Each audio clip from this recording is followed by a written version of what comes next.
Кадровое делопроизводство требует безупречной точности и соответствия всем изменяющимся требованиям трудового законодательства. Но, как правило, на предприятии работнику кадров не с кем обсудить имеющиеся вопросы. В своей сфере он работает в одиночку. Через нашу службу занятости в течение года проходят более 1000 человек. И основной документ, который предоставляет нам безработные или те, которые обратились к нам, это трудовая книжка.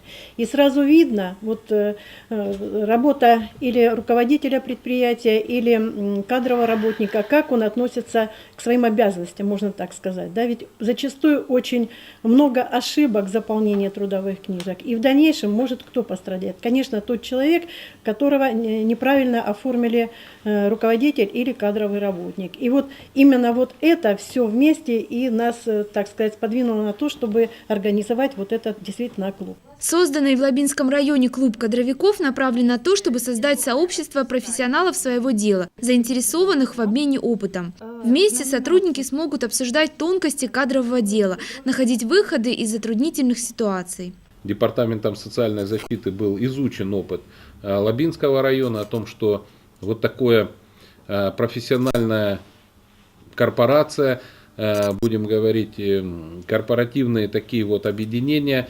кадровиков существуют в Лабинске, и опыт был изучен, поддержан, и данная форма работы с кадровыми службами была рекомендована на всей территории Краснодарского края. Призываю вас всех, не оставляйте этот клуб, приглашайте своих знакомых, тех, кто, вы знаете, работает в этой системе.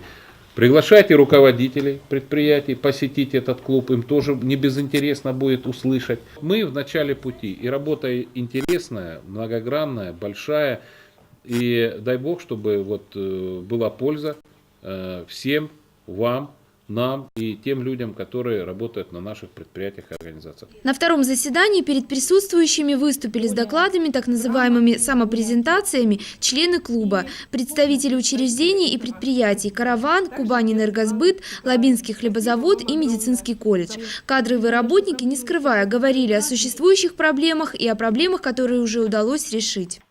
Заседания клуба будут проводиться в форме круглых столов, мастер-классов и дискуссий. Методическая консультативная помощь специалистам кадрового дела будет оказываться регулярно. Татьяна Чистова, Игорь Исаков, телекомпания «Лаба».